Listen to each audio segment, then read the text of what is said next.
Nobody expects to be in a situation of domestic violence, and I feel like I needed a lot of support. To have the support right away, it's important. My options, they allow me to see that there is so many possibilities.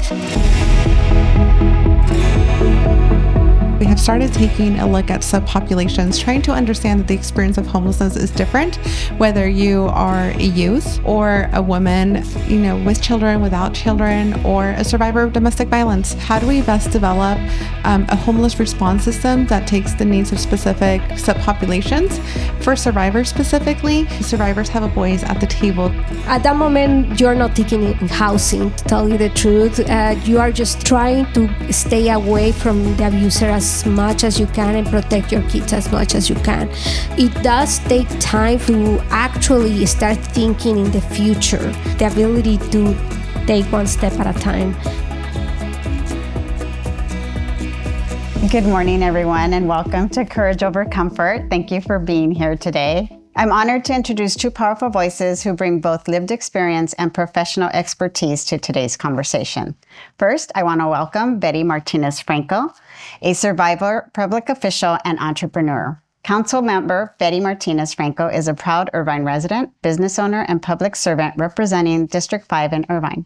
Betty immigrated to the United States over 30 years ago, overcoming significant barriers and drawing strength from her lived experiences, including surviving domestic violence and rebuilding her life with support from Human Options. Today, she is the founder and CEO of Prisma Communications, a multicultural public relations firm focused on inclusive storytelling and community impact.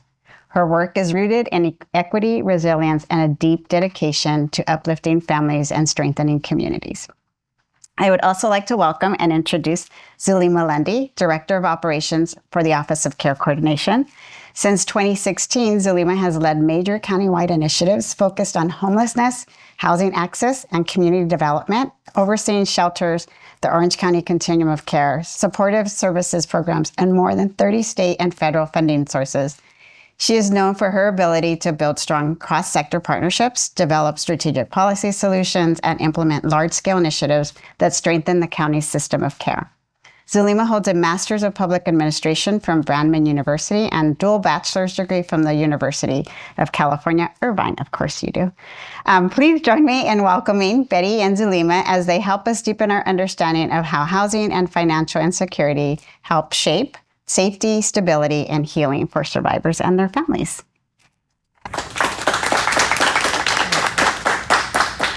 So I have had the pleasure of getting to know both of you very well over the years, but I'd really like our audience to get to know you a little better. So, Betty, I'm going to start with you.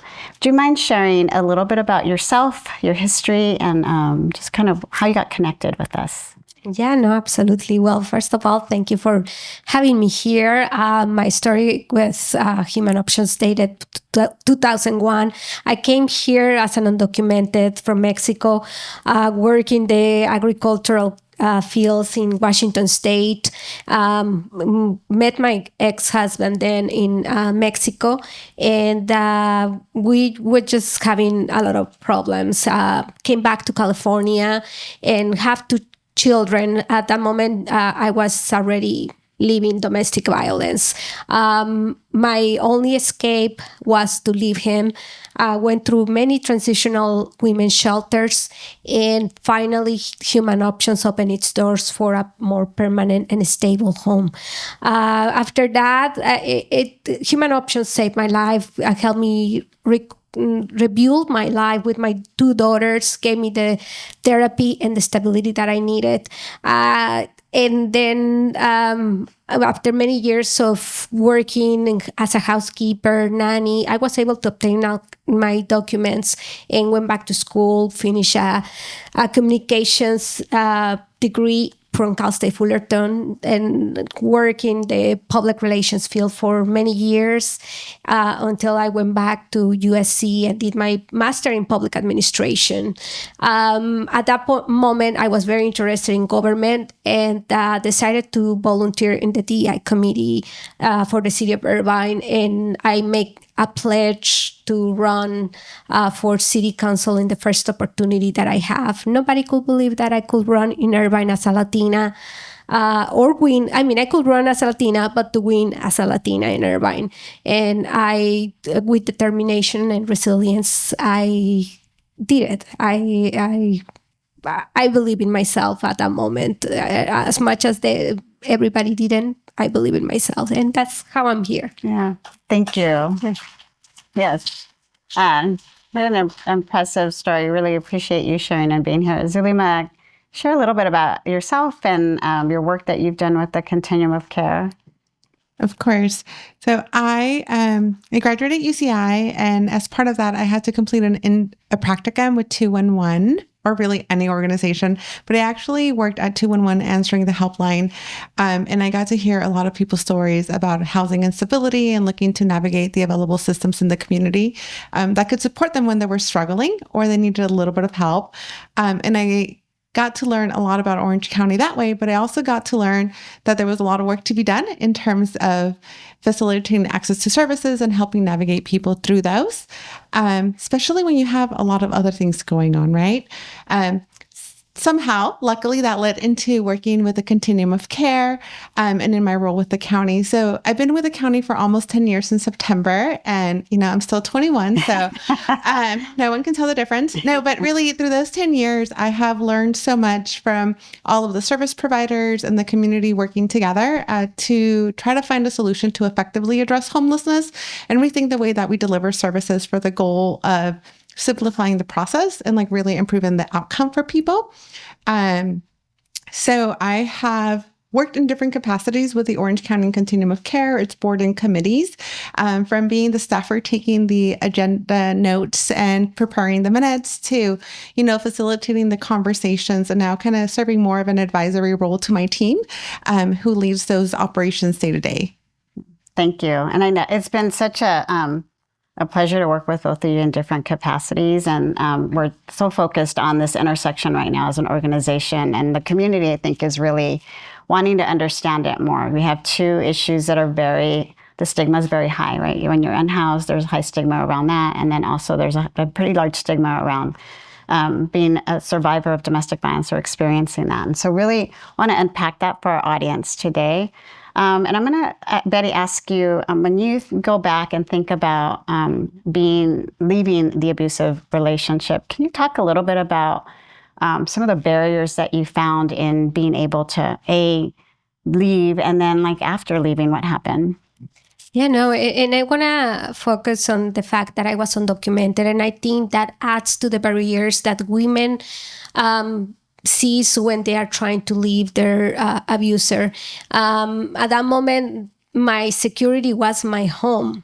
And even though I was going through that situation, I wanted to provide that security for my kids. So it was hard for me to imagine the fact that I'm not going to have a place to live. Mm-hmm. When people will mention, when you haven't gone to women's shelters, when they mention a shelter, you imagine somewhere that you're going to sleep in with a bunch of people together. But because you're a family, they put you in a room by yourself, but it still is as isolated. Back in the day, a lot of the barrier was, okay, well, if you speak English, we will receive you because you have to take therapy in English. We don't have therapists that speak the language, and that's one of the requirements. Or they will house you for a little bit, but then it's all on your own. So there's a lot of barriers that comes to not only the language, being undocumented, but the fear itself of having security. Thank you. Zulima, I know in the Continuum of Care, there's been more conversations around this particular intersection. When you think about the special populations that the Continuum of Care focuses on, but dialing into more specifically survivors of domestic violence, what are some of the things that the county is working on or the COC is working on to ensure that we're looking at some of those barriers and addressing those? So when I first started working with the Continuum of Care, we really focused on addressing homelessness. And I think really in the last 6 years or so, we have started taking a look at subpopulations, trying to understand that the experience of homelessness is different, whether you are a youth or an older adult or a woman with children, without children, or a survivor of domestic violence. And that has been supported through different funding sources initiatives, both at the state level and the federal level. And working with the COC, we have been really strategic in thinking through how do we best develop a homeless response system that takes the needs of specific subpopulations. For survivors specifically, we have pursued different domestic violence funding opportunities that allowed the creation of new programs in Orange County. I know Human Options runs one of them, and they have brought tremendous capacity in terms of transitional housing and rapid rehousing to help people transition, to live independently. But also we have looked at the way that we talk and plan around the policy changes or the implications associated with the homeless response.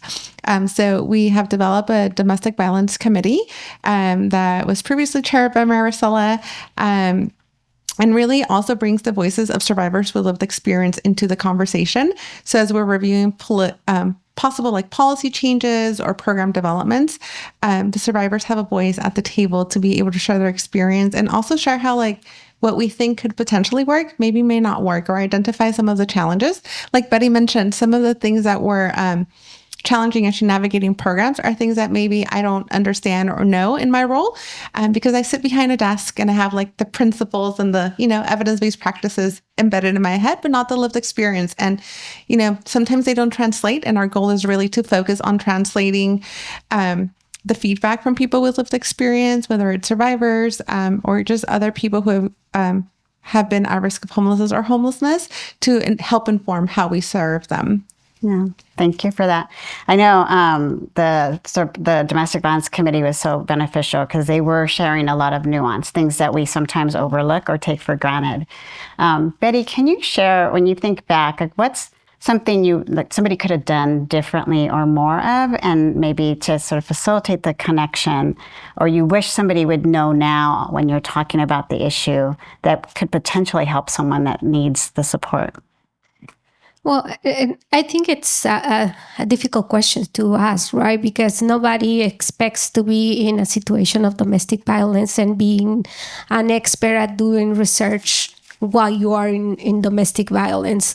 I think you are going to be learning as you go.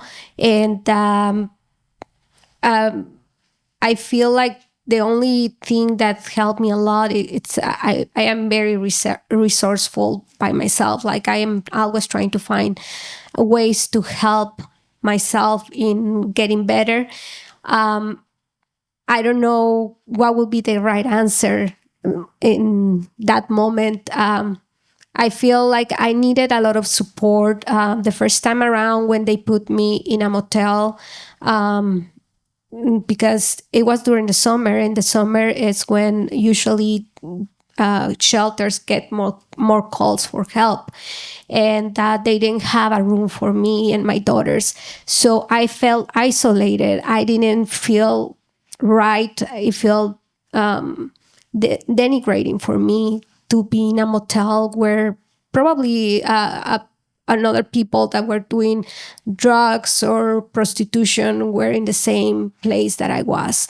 So it did feel bad for me. So it's okay, I'm going to go back because I prefer to be with someone who is actually helping me be in a home rather than to be in this place. So I think to have the support right away, it's important. Mostly the first few hours that you leave your ex-husband, that you are having second thoughts, I think that is very crucial to provide that kind of resources to women. Yeah.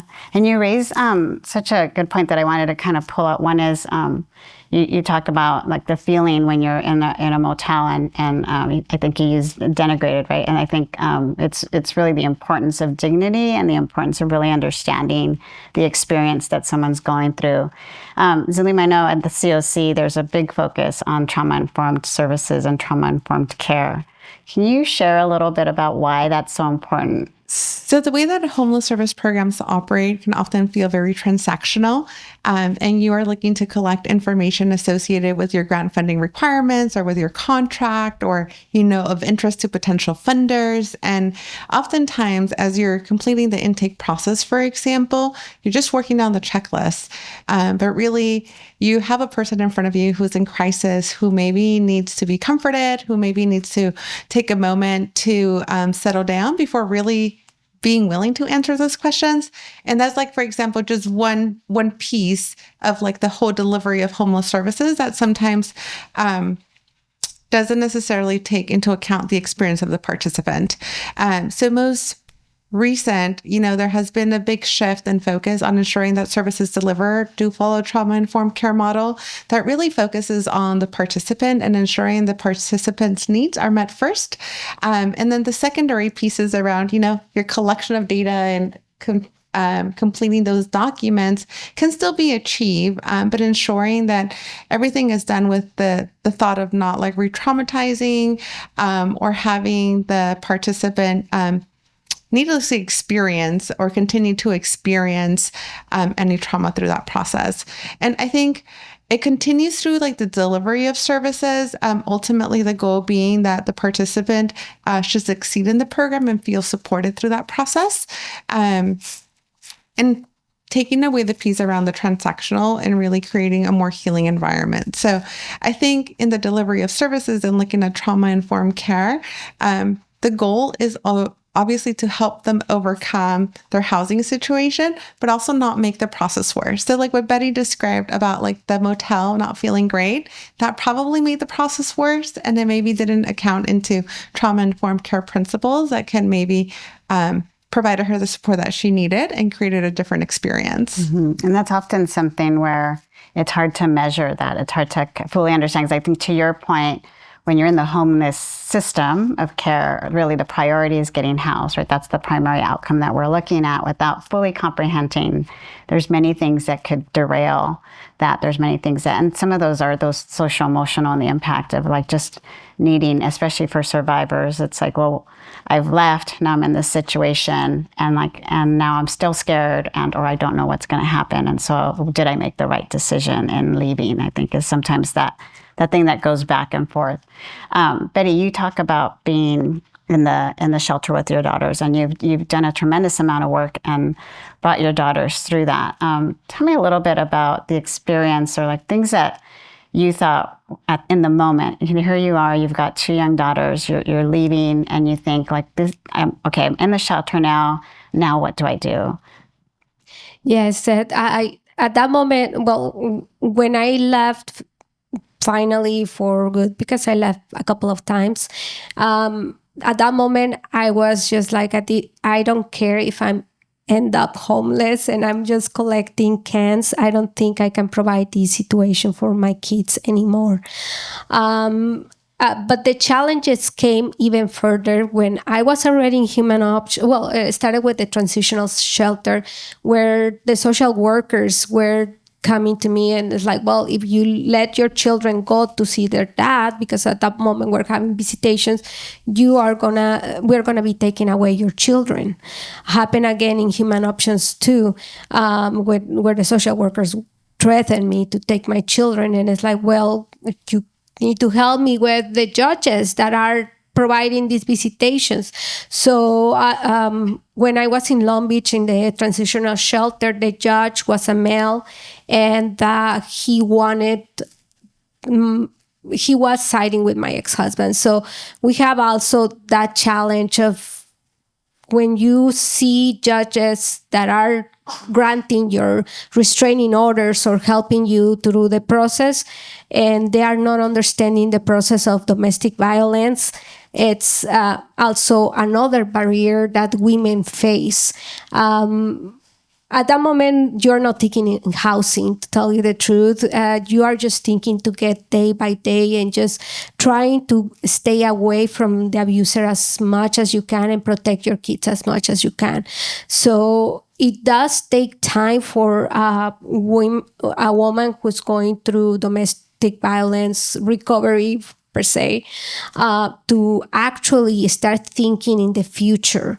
You don't think in the future at that moment. Maybe you think, but in a catastrophic way. You just don't see any end, mostly when the abuser is still pushing or putting barriers in front of you, like legal things, or just telling you you're undocumented. I am gonna make sure that you go back. I'm gonna call ICE and so they can pick you up.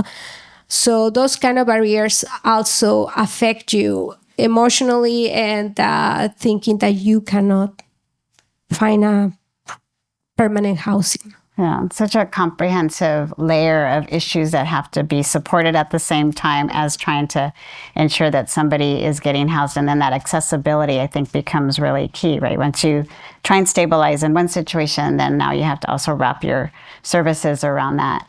And Zulima, I know there's a particular way in which services get delivered when you're working on the housing in particular, especially because there's so many layers to roles and the prioritization, and also just how you think, how as a system we think about here's what works, right? I think as a system we've looked at rapid rehousing, we've looked at transitional housing, but in the last several years HUD has introduced more of a DV focus in particular housing. So can you talk a little bit about the differences that you've seen that maybe adapt or respond to some of those layers and barriers?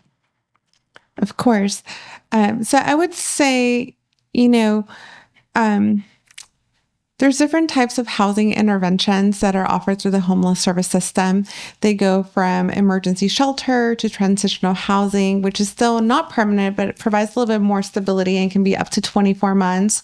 And then we look at different permanent housing models, and it could be a combination of what we call rapid rehousing, which provides short-term rental assistance, really aimed at helping you move into housing with some case management support. And eventually it scales back so that you're able to be self-sufficient. Then we have permanent supportive housing, which pairs long-term housing subsidies with wraparound case management. And those are typically reserved for people who are experiencing chronic homelessness, so long lengths of homelessness with a disabling condition. And then there's a mechanism to support the allocation of these resources, and is really aimed to be a prioritization schema that looks at people's vulnerability and length of homelessness. And what that means, it traditionally means that survivors of domestic violence who just recently left or who are actively fleeing maybe don't come to the top of that list because they've only been homeless for a week or 2 weeks, or they had left for a while and they returned and now they're starting their episode all over again. So as a system, we have really identified that, the structural mechanisms that we have for the all population kind of general approach is not working to meet the needs of survivors. So in the last few years, we have really looked to develop specific housing resources targeted towards survivors of domestic violence that takes into account their specific situations and experiences, and really looks at not only focusing on the housing, but providing more robust case management services. And depending on the person's situation, they might also need some financial support because maybe they didn't have access to their finances or weren't able to generate an income. So now they're having to kind of rebuild that side of their life. And when you're fleeing with children, then you also add the complexities of childcare and school, and the amount of wraparound services are just so different than what maybe a single man might need, or someone that has been on the streets for 10 years or longer, for example. So the way that we have done that is by partnering with victim service providers like Human Options, and really leaning on their expertise to meet the needs of survivors. And where possible, maybe also partnering them with a traditional homeless service provider that is focused on the housing, right? So you can work on multiple things at once, but only working on one thing is not an option for a lot of the survivors. So we have really looked at finding a way to either leverage and combine resources to have a more robust portfolio of services to offer the survivor. And that is done through great partnerships in our community, but also developing programs specific for survivors, which, from a contractual government standpoint, you're like, ooh, that program's a little more expensive. But that could be okay because it means that it's providing the right services to the survivors and also generating the outcomes that you want, right? If you maybe don't have as many supportive services, you don't get as many positive outcomes. So it's constantly a balance of evaluating performance and also being flexible and hearing from the providers, like what's working and what's not working. Sometimes I have bad ideas that turn out to be terrible. And having an opportunity to have a conversation about like how to improve is something that like we're always open to because the system is evolving. And just like every single person in this room has individual needs, our approaches to serving people should be individualized. While still having some structure. Yeah, I was trying to make those pieces work together, right? Trying to make the structure work with the human side of it, and hopefully we get the best outcome from that. Betty, you talked about having to make a number of calls, having to, look for the resources on your own, trying to, at the same time you're in crisis and you're like living day to day, you're trying to plan for what's next for me. And you've been hugely successful, and congratulations on everything you've accomplished during this time. And I wonder if you could share with the audience, what it was like for you to go from that motel into transitional housing and eventually your own home. And then obviously you went on and you've done fantastic things in terms of your education, but maybe that a little bit more of that process for us. Yes, no, and when I was in the emergency shelter, they took me, I was living in Orange County. That's everything I knew. Anaheim, and that was everything I knew. When they took me to LA and Long Beach, it was scary for me. And they told me to go apply for food stamps and cash aid in Compton. I'm just like, how am I going to even get to Compton from here? So they gave me the directions and like, I'm going to get lost. I'm never going to see my children again. I met a good friend in the shelter in Long Beach. And she told me, Betty, once you do the first step and you come back, you're going to feel more empowered. And that has been my philosophy always. Like, once I do this, I'm going to feel more empowered. She's the one that got called to Human Options right away. And we kept in touch. And she called me like, Betty, you need to tell your caseworker to apply to Human Options. And the workers in LA, because they have to switch me to another one near USC because my ex-husband was able to find me through my daughters when he was visiting them. So they switched me to LA, and my friend told me that when my friend told me that, I told my caseworkers, and my caseworkers in LA, they say they will never accept you in Human Options. They are accepting only U.S. citizens, and they don't have Latinos. So they kind of were painting Human Options discriminating against minorities. And I'm like, okay, I don't care. I need you to try. So I pushed for them to get in touch with Human Options. They called me for an interview and they say, that's ridiculous. That we don't do that. The only requirement, unfortunately, is because we don't have a therapist that speaks Spanish. We do require someone to speak English because that's part of the program. We don't care if you're undocumented. We'll figure out. So I was able to go to Human Options, like I mentioned, the best place to heal, because I took some time.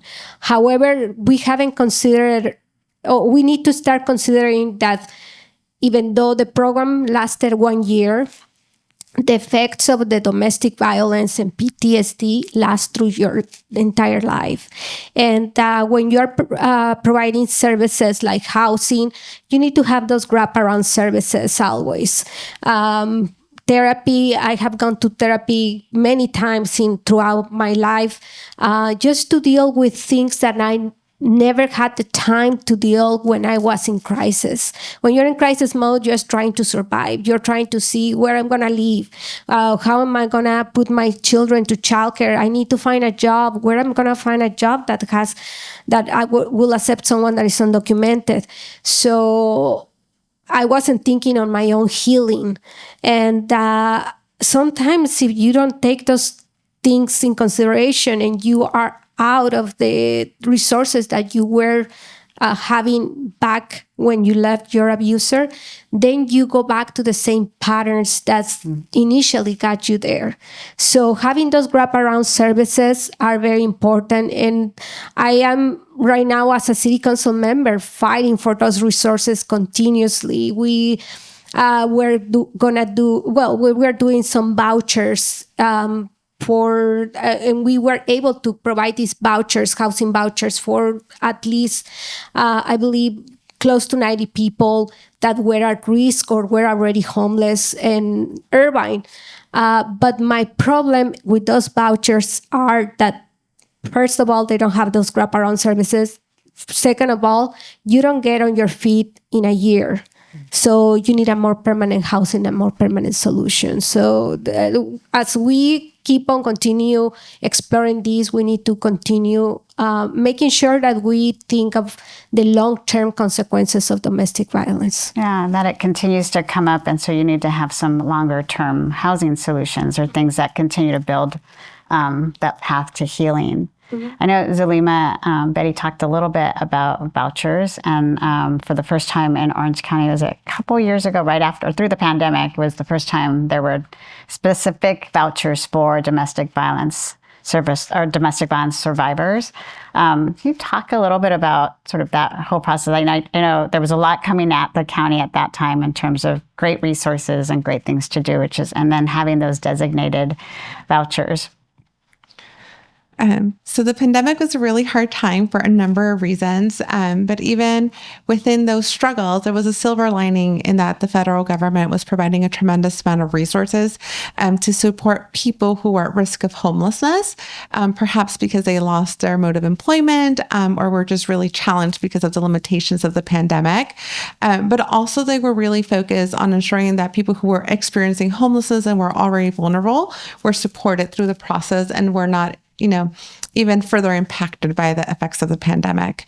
Out of that came the emergency housing vouchers, which is essentially a short-term, in terms of how the program operates, housing choice voucher that could be targeted to support people at risk of homelessness or experiencing homelessness. However, they had to be prioritized by the coordinated entry system that is governed by the Orange County Continuum of Care. So the Continuum of Care really took a holistic approach, as opposed to only using those vouchers for a single segment of the population or focusing on those with the longest lengths of homelessness. They really looked to create like an allocation for different subpopulations. And one of those subpopulations was survivors of domestic violence. And for the first time in the Orange County COC, we had a dedicated long-term permanent housing option for survivors that hadn't been available before. And it really brought together the victim service provider community and all of the different stakeholders to figure out how do we best utilize it. Every housing solution, especially a long-term one like a housing choice voucher, is like a golden ticket for so many households who are struggling, in increasing their income and balancing family demands. So we really looked at finding a way to have the biggest impact, identifying the households that would most benefit from them, thinking about their household composition, their ability to increase their income, kind of their experiences to date, and then use those to move survivors of domestic violence that were either in shelter or transitional housing programs permanently into housing. And this program had a tremendous success rate. I would say, the biggest risk of falling back into homelessness is probably within the first year, maybe the first 2 years. And the emergency housing voucher program had like a housing retention of like 95%, meaning that like 95% of the households that had an emergency housing voucher were still housed at the 1-year mark and at the 2-year mark. So long-term housing solutions really do work. And there is an opportunity to continue investing in these to have like long-term impacts to the households that we serve. So for the survivors of domestic violence, it really set the blueprint for how our community was going to continue working to allocate housing resources to ensure that we were not only focusing on chronically homeless individuals, but also looking at survivors whose experience is so different and whose challenges are so different. And those challenges have to be reflected and acknowledged in the policies that we create and operate. Thank you.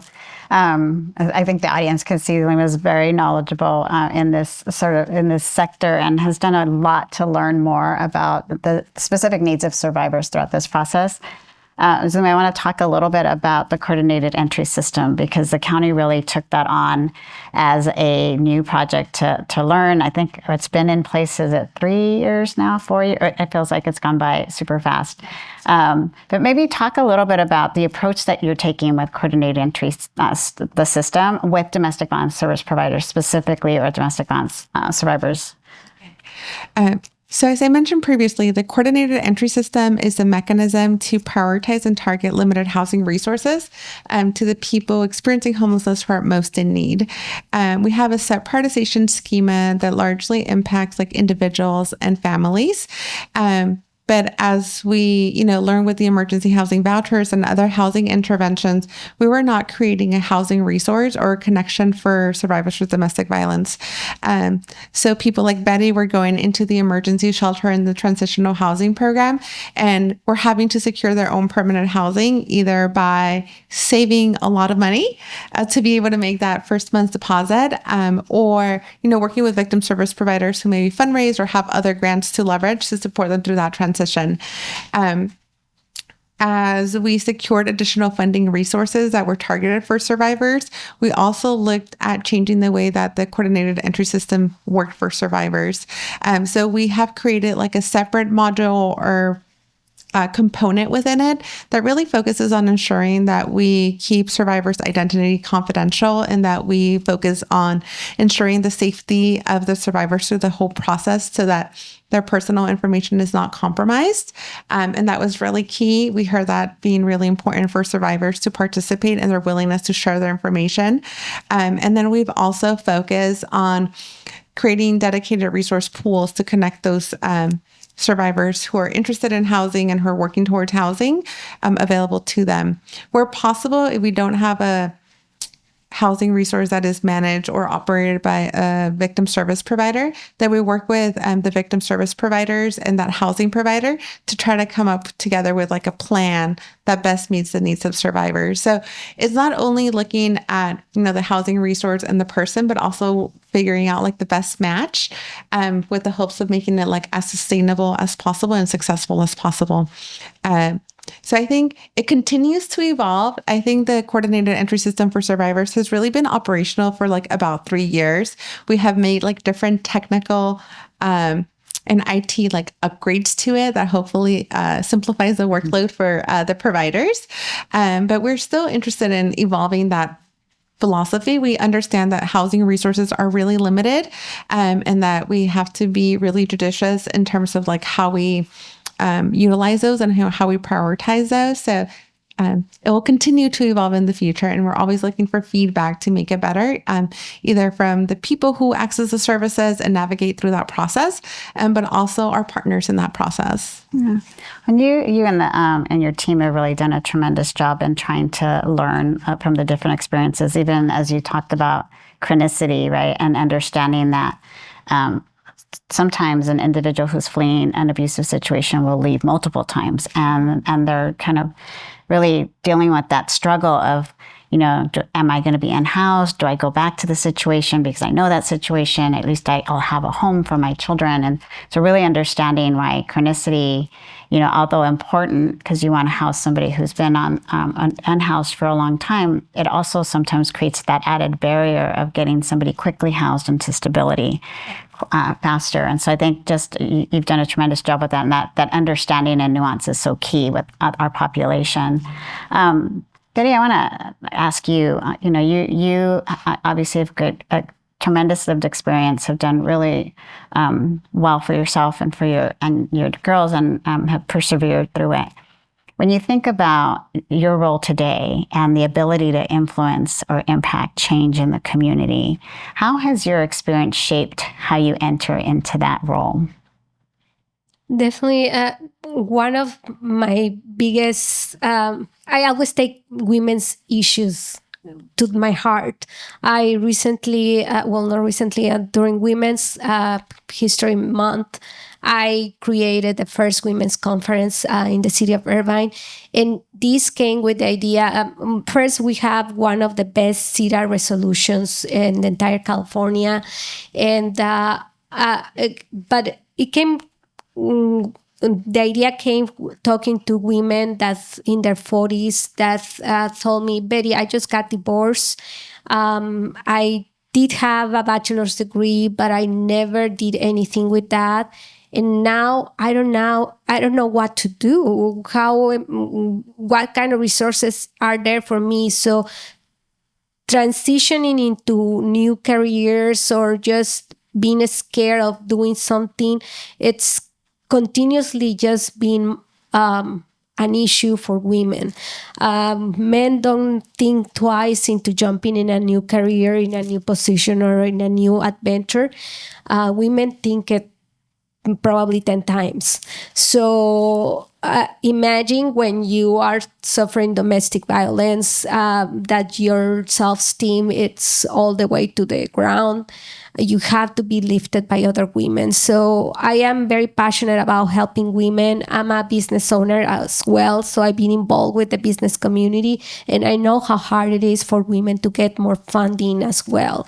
So providing all the resources and knowing that there is resources like Human Options to help them if they are going through an issue like domestic violence, or providing other resources like SBDC, or just belonging to the chamber to get more resources to start their own business, or just some training, some community colleges.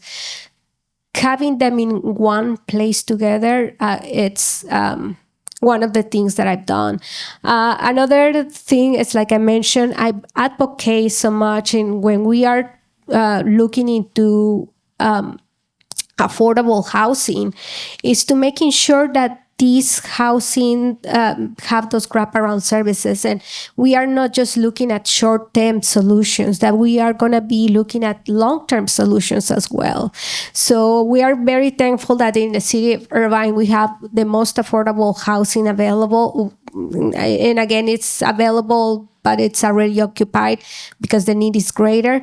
But we are grateful that we are doing more. And we have a few projects right now between affordable homes for seniors to more specialized homes. And we do have partnerships with Jamboree Housing, Cartwright.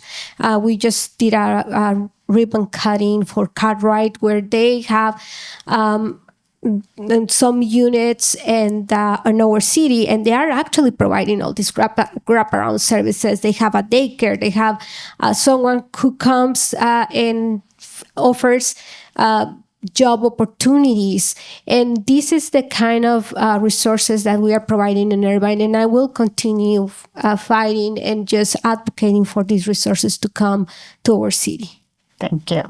I know whenever I've heard you speak, it's really clear, right? Empowered women empower women, and just really understanding that. And I think you used empowerment when you were speaking earlier, as you came back and you felt empowered. And each time you take that step, you feel a little bit more knowledgeable and stronger. And I know just from experience and just hearing our own Survivor Advisory Council and the impact you've had on them as they've watched you, become a council member and speak up and share your story. I think they've often really been inspired, as I am, by you and your story and the work that you're doing. And Zulima, I always get to see you in that more technical role, and it's just great to be able to hear you talk about things from this lens of like the human side and the structure side, and the ability there is the power and the ability to both make the system work for human beings if you're paying attention to what gets in the way.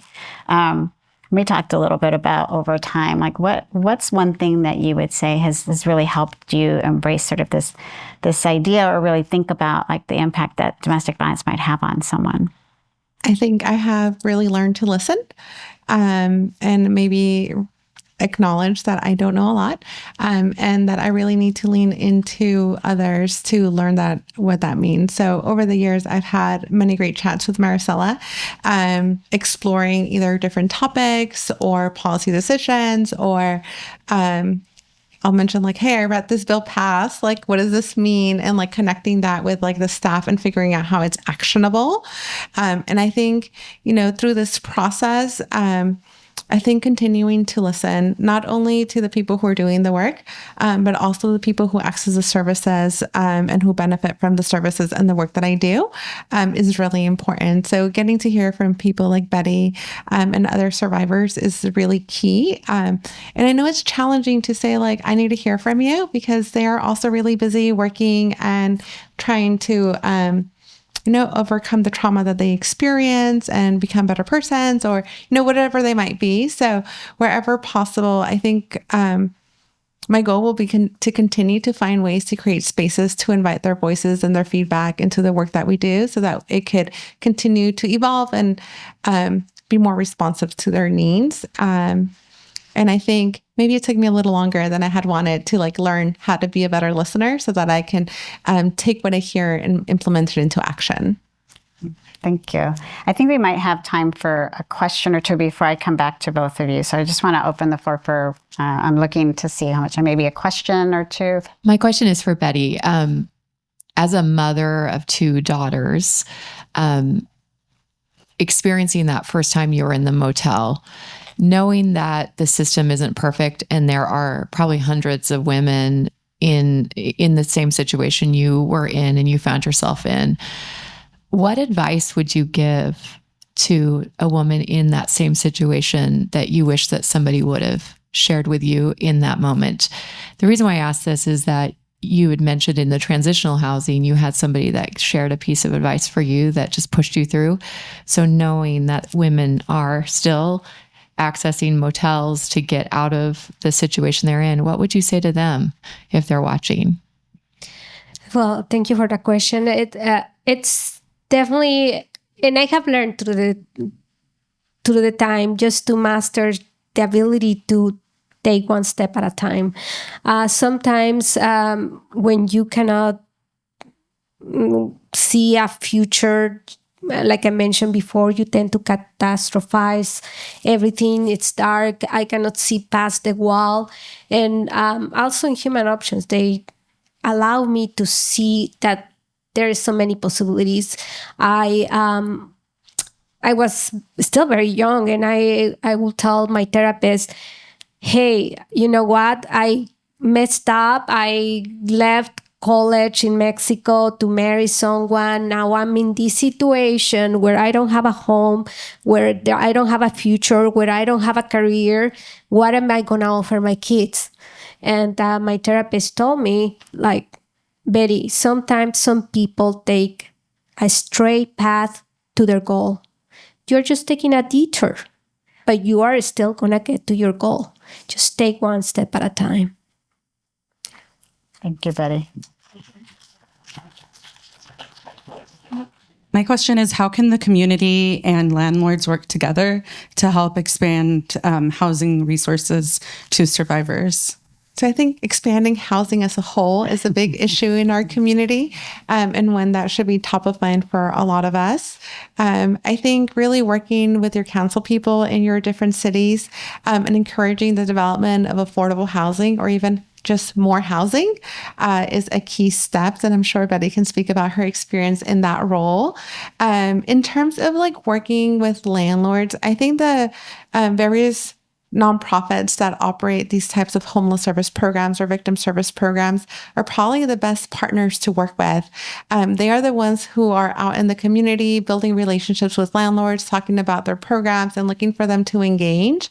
So I think wherever possible, as a neighbor or as a community member, leaning into the nonprofits in your community is really important, amplifying their voice, sharing their message, volunteering for them. or just highlighting the work that they're doing. Oftentimes the best run programs are just next door to your community and you don't even know it. And I think that's a really lovely example of showing that they're your neighbors and that the program is successful. So maybe learn more about your community and the nonprofits in your community so that you can amplify and highlight their work. Yeah, and to add to this, I mean, certainly the community is a big part of how we do things. The more we hear from our community that there is a need, the more we're going to pay attention. We also have, thankfully, the state mandates our RENA numbers, our regional housing allocation. And for that, we have also to fulfill some affordable housing.